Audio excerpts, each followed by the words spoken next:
السلام علیکم محترم ناظرین، یہ جو میں خاص اور تیز ترین عمل بتاؤں گا، یہ دو سورت مبارکہ کو اگر ملا کے پڑھا جائے تو اللہ تعالیٰ کے فضل سے دو انسان ایسے جڑ جاتے ہیں جیسے دو انگلیاں آپس میں ملا دی جائیں۔ آپ نے کئی دفعہ دیکھا ہوگا کہ انسان دو انگلیوں کو جیسے اکٹھا کرتا ہے دو کا نشان بنانے کے لیے تو وہ بالکل قریب ہوتی ہیں، اور ساتھ ان کو ذرا ملا دیا جائے تو وہ آپس میں جڑ جاتی ہیں۔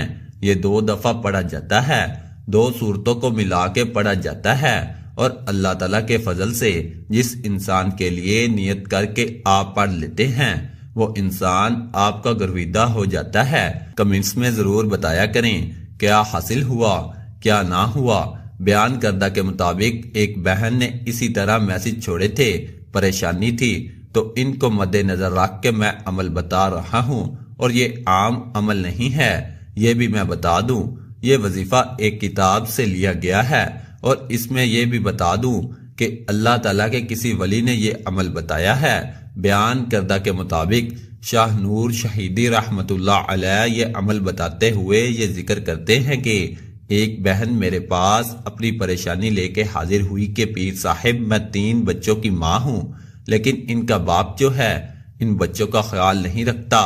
میں گھر کا جو ہے وہ خرچ بڑی مشکل سے چلا پاتی ہوں، گھروں میں کام کرتی ہوں۔ اپنے شوہر کو بہت دفعہ سمجھایا، لیکن وہ نہ میرا نہ میرے بچوں کا خیال رکھتا ہے۔ میں قرآن پاک بھی پڑھتی ہوں، نماز بھی پڑھتی ہوں، لیکن شاید میری دعائیں قبول نہیں ہو پا رہی۔ تو میری آپ سے گزارش ہے کہ کوئی ایسا عمل دے یا ایسا وظیفہ دے کہ میرا شوہر راہ راست پہ آ جائے۔ تو اس بہن کی اس بیٹی کی اس التجا پہ جب اسے یہ وظیفہ بتایا گیا، 2 صورتوں کا یہ ایک نذرانہ ہے، ایک انسان کے لیے تحفہ ہے۔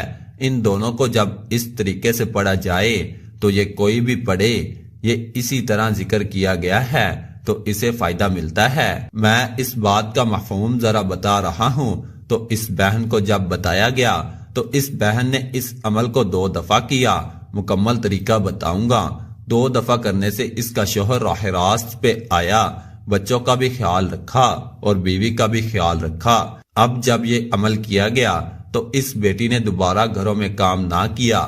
یہ عمل پریشانی میں کسی بھی پریشانی میں اگر کیا جائے تو اللہ تعالیٰ کے فضل سے پریشانی دور ہوتی ہے، اور خاص طور پہ 2 انسانوں کا جہاں معاملہ ہو، نفرت ہو یا ایک دوسرے کے قریب نہ آتے ہوں، تو عمل کیا جائے تو اللہ تعالیٰ کے فضل سے، اللہ تعالیٰ کے کرم سے اور ان صورت مبارکہ کی برکت سے وہ انسان قریب آتے ہیں۔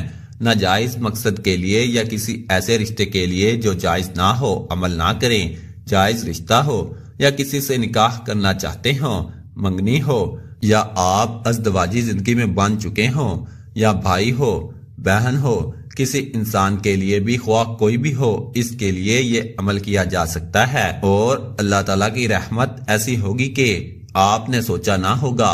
عمل شیئر کرنے سے پہلے آپ سے گزارش کروں گا کہ ویڈیو کو لائک کیجئے گا، چینل پہ نئے ہیں چینل کو سبسکرائب نہیں کیا ہوا ضرور کیجئے گا، ساتھ لگے بیل آئیکن کا بٹن دبائیے گا کہ آنے والی تمام لیٹسٹ ویڈیوز آپ کو بر وقت مل سکیں۔ اجازت کے لیے کمنٹ میں اللہ تعالیٰ کے 99 ناموں میں سے کوئی ایک نام ضرور لکھیے گا، اور ویڈیو کو مکمل دیکھیے گا۔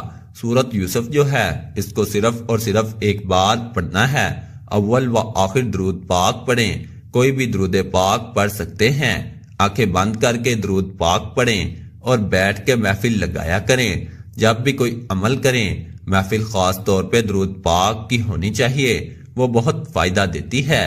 آنکھیں بند کر کے پڑھتے جائیں، تعداد مقرر نہ کریں، نیت کر کے عمل شروع کریں۔ اس کے بعد ایک بار جب آپ سورت یوسف پڑھ لیں، اس کے بعد سورت اخلاص کو 3 بار پڑھنا ہے۔ جب سورت یوسف مکمل ہو جائے اس کے بعد ہاتھ اٹھا کے، یعنی ایک بار جب پڑھ لیں ہاتھ اٹھا کے دعا کرنی ہے۔ انسان پہ عمل کیا جا رہا ہے۔ اس کے بعد 3 بار سورت اخلاص پڑھی جائے گی۔ آخر میں دوبارہ جو ہے آپ نے درود پاک پڑھنا ہے۔ شروع اور آخر میں درود پاک چاہے 11 مرتبہ پڑھ لیں، کچھ دیر بیٹھ کے درود پاک پڑھتے رہیں۔ تصور یہی لائیں کہ میں درود پاک آقا دو جہاں حضرت محمد صلی اللہ علیہ وآلہ وسلم کی خدمت اقدس میں پیش کر رہا ہوں۔ اب یہاں سے اندازہ لگایا کریں کوئی وجہ ہے تو درود پاک جو ہے یہ کثرت سے آپ نے بیٹھ کے آنکھیں بند کر کے پڑھتے جانا ہے، رو کے دعا کیا کریں۔ بچہ جیسے چیز مانگتا ہے ماں سے تو ماں دیتی ہے، اللہ تعالیٰ کی ذات 70 ماؤں سے زیادہ پیار کرتی ہے، پھر بھی لوگ مایوس ہیں، مایوسیاں چھا چکی ہیں، لیکن آپ نے مایوس نہیں ہونا، صرف اور صرف اللہ تعالیٰ کی ذات پر کامل یقین اور بھروسہ رکھنا ہے۔ اللہ پاک ہمارے اس وظیفے میں کی گئی کسی بھی قسم کی کمی کوتاہیوں کو معاف فرمائے اور ہمیں پکا اور سچا مسلمان بنائے، آمین ثم آمین۔ اللہ حافظ۔